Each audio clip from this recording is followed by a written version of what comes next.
remember my favorite restaurant, which I think at one time had been a pharmacy in downtown Old Town Brussels. Quick. It's wonderful. They have a big oyster bar and a big clock, but it looks like it's that Belgian Art Nouveau style that looks like the Nautilus, you know, the submarine in Jules Verne's 20,000 Leagues Under the Sea. It's that style, you know, that architectural style. It's so retro, cool. futuristic. Yeah, exactly. Yeah, good, very good. Thank you. I'm going to use that. Okay. Well, actually, I wanted to talk about your career a little bit before Freddie, because what's really amazing about this, you come up, right? You start in the theater, before doing film, and you come up along with the new Hollywood. You know, Scorsese, Lucas, Spielberg, all those people, Coppola, and you come up with them. And do you feel then, because you meet them when they're young and they're still aspiring directors, or maybe not aspiring, but you know, they want to make their second, maybe their third film. Well, I was, you know. So how did it feel to be at that particular? I wasn't the sort of East Coast thing. I worked with some of them. I worked with John Milius on Big Wednesday, and John Milius also wrote the famous scene in Jaws, where Robert Shaw talks about the sharks eating all of the American sailors on the sinking aircraft carrier during World War II. That famous monologue. Very theatrical, actually. And that's John Milius' style. So I worked with John, and then I worked with Bob Rafelson, who discovered Jack Nicholson.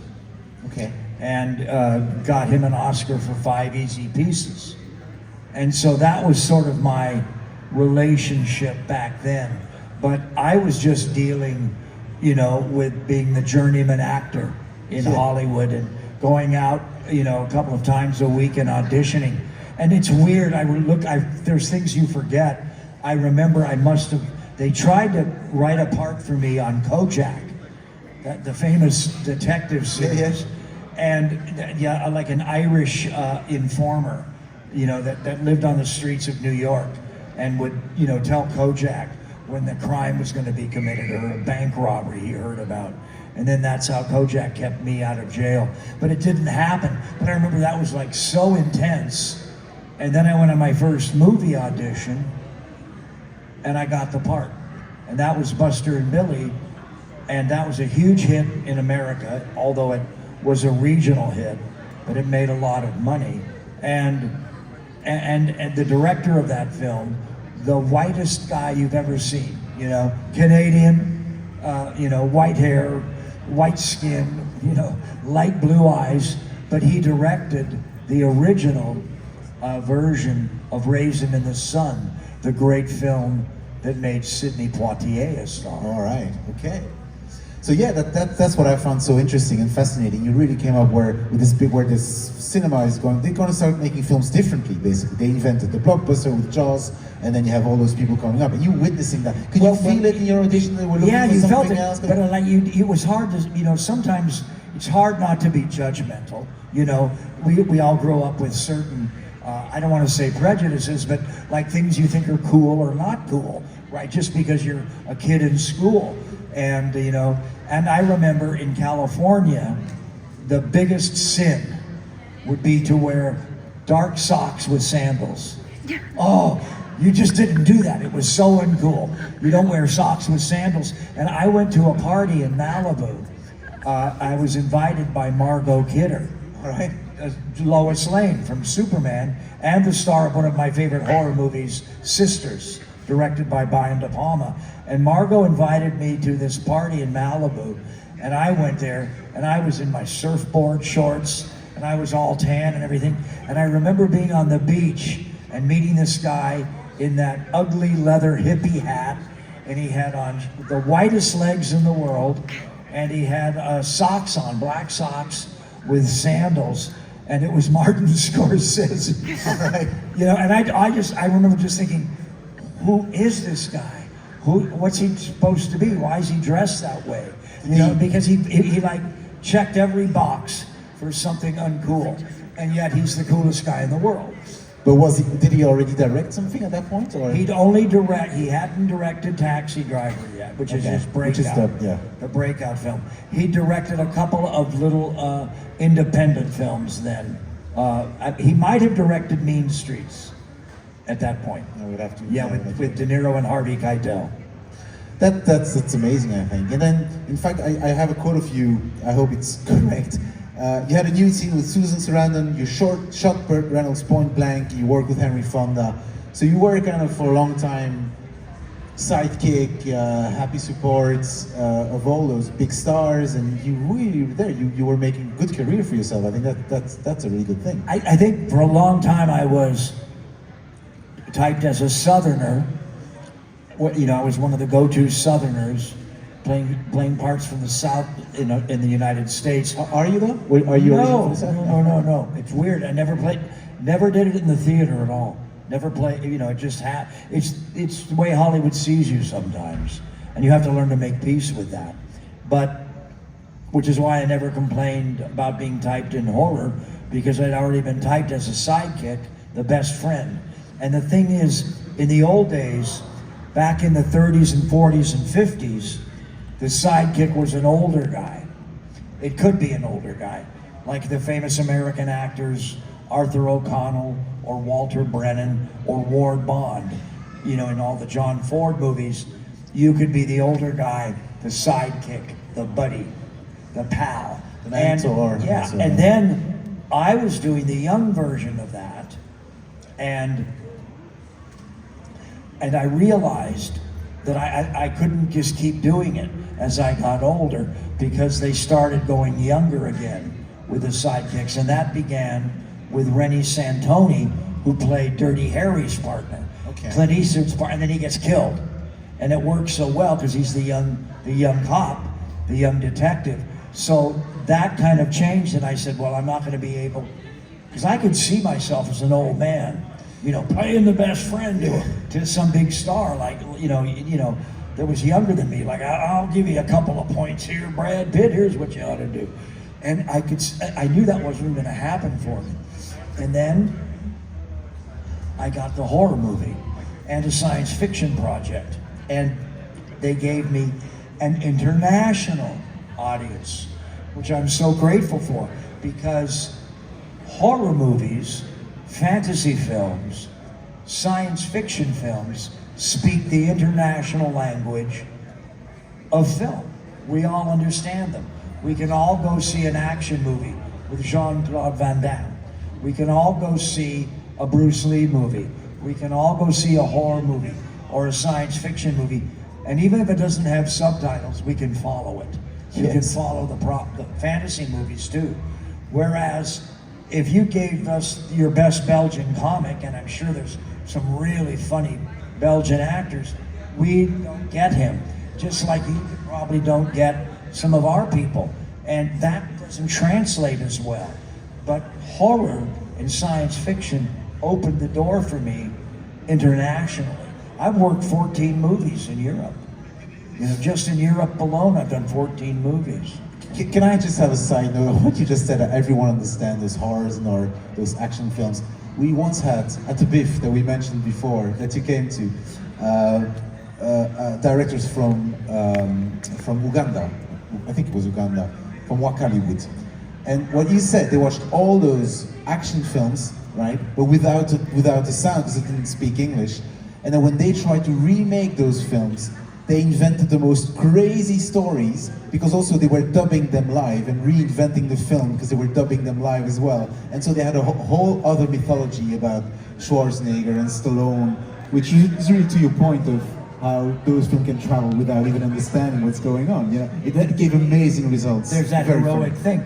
I've worked all over the world, and I know that Gigi and Victor have the great booth back here with just some phenomenal posters. Everybody should stop by and look at some of the old classic Belgian posters that they have in one sheets.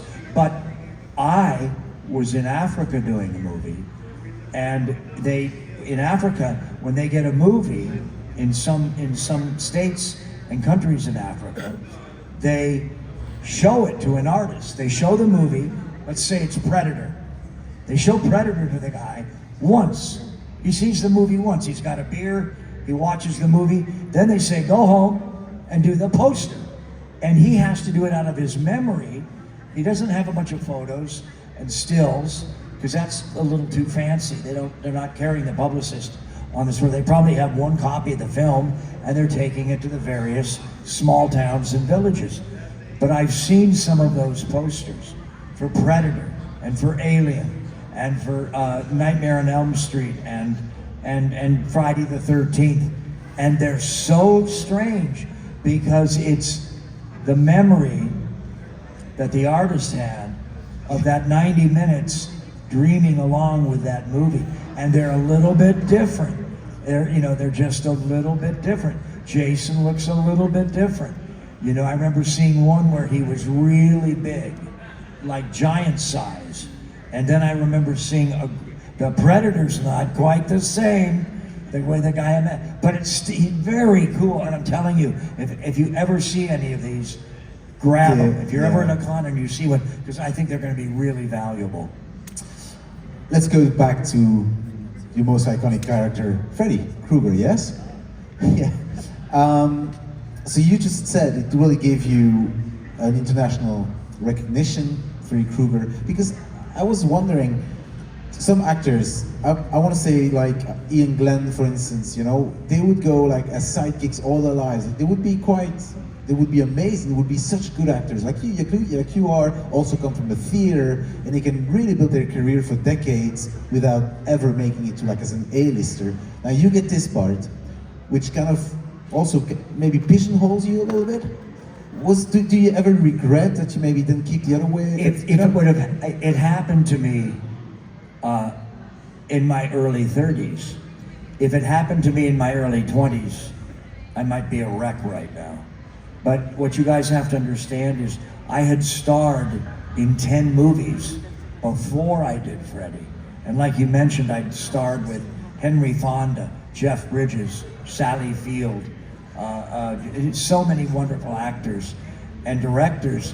I was already established.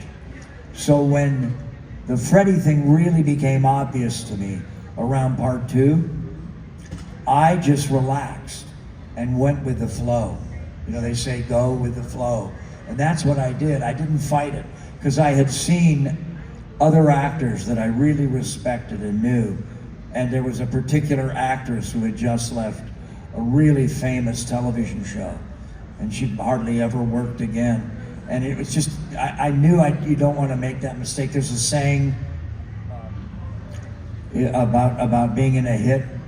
I can't remember where I heard this. It may have been Mark Hamill heard it from Mel Brooks or something, but the line is, when you're on the merry-go-round, you never get off. Don't get off the merry-go-round until it stops. No, I understand. Yeah. When it's still turning, you stay on it, because you never know when it's going to happen for you again. I think that's a smart idea, because sometimes I guess it's a little bit of the actor's ego that wants to show he can do loads of different things. But I was lucky, because I had done serious theater and I'd done serious movies before Freddy. So, that took the pressure off, because otherwise, but if it would have happened when I was 22 or 23, I might have gone crazy. I might have really felt trapped. Actually, let's talk about going with the flow, especially relating to Freddy's evolution throughout the movies. In the first movie, Wes Craven does with Freddy what my wife does with My Marriage, which is he's essential to the project, but let's keep him in the shadow and as a minimum presence as possible. They also were afraid of the lighting, how to light me. Oh, really? And they were afraid of how to light the makeup, and what highlights would be exaggerated and bounce white. I have to be I've done the makeup once or twice at cons, and I always am Robert Englund in the makeup, and I always ask for a black box so they can light it theatrically, so the makeup doesn't look white, or flat or too false. Yeah, with the fans, and so they were a little bit afraid of the makeup, and I remember at one moment in the first week or so, they realized they had to light, for me, and let the beautiful Johnny Depp and the beautiful Heather Langenkamp step into my lighting, as opposed to having me step into the glamour lighting for Johnny Depp or for Heather, who didn't need it anyway, because then I would go too bright or too red. Yeah, it was a tricky thing, but they were, you know, nervous about that. So that's part of the reasons I'm in the shadows. So, but it helps the character though. It helps the fear, the scares. It helps the fear the character's instilling into the story. And later on, we will see him more. He will also, like, that's the evolution of a lot of those iconic monsters, is they become pop culture icons, so people are used to them, so they become sometimes more funny, but usually less scary, because basically we're used to them. Freddie always, see, I never got into an argument with him because I loved him, but Wes Craven, if you watch the original, Wes Craven has a lot of dark humor and a lot of jokes for Freddie. You know, Freddie cuts his fingers off and makes a joke. Freddie takes Tina's face and wears it, you know, in a scene. He pulls nightmare tricks on people, you know, with their feet going through the stairs and stuff like that. So Freddie was always, humorous. You know, he always had a sense of humor, like a dark, vicious clown. But in classical theater, they call it, and in Roman times, they used to call it, it was an ingredient in all the storytelling. You know, you have the cranky old father, you know, you have the maid, the sexy maid, but you know, along with all of those, you had the cruel clown. And who did that evolve into? Here and in France, the harlequin. The harlequin. Harlequin is very cruel, and he plays a lot of jokes on the other people in the cast, in the stories. You see, this is fascinating to me, because we had a couple of actors here where they asked the monster to be played by a stuntman because they wanted this physicality. You fill this one with your classical background and your acting methods, let's say, so it's more of an acting perspective on the character. Do you think that's a big difference? You know, they wrote Freddie this cruel, kind of jokey dialogue, even in the original. So I just took that on, and in between scenes where I would be able to crack a joke or say something very cruel, in between that, I let it manifest itself in my physicality. And I realized early on in the first one, we're in a nightmare. We're always in a nightmare. Nightmare is not real, it's in the imagination. Freddie is not out in the hall smoking a cigarette, waiting to scare you or to gut you with his claw.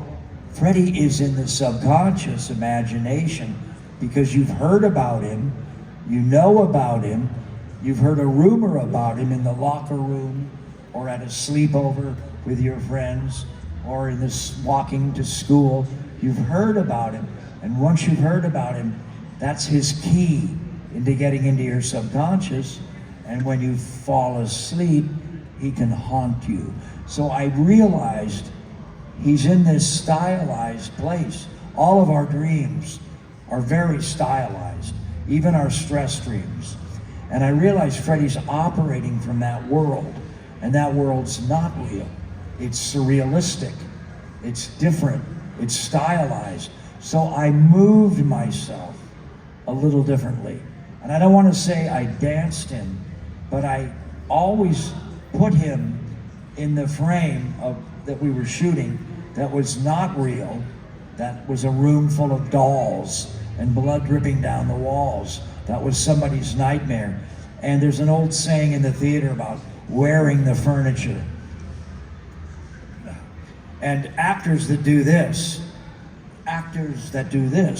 while they act on stage are wearing the furniture. It's just a saying that we use. But I did it intentionally in Nightmare on Elm Street, a door frame. I would pose myself in there to paint myself into this non-real, surrealistic landscape of the imagination. Wow. Okay, I think it's time for audience questions. Yes, of course. Please come forward. We have a microphone for you here.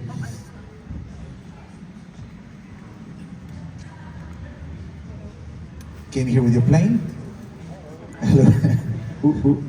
Hello, Robert. Nice to meet you. Hello. Thank you for the opportunity.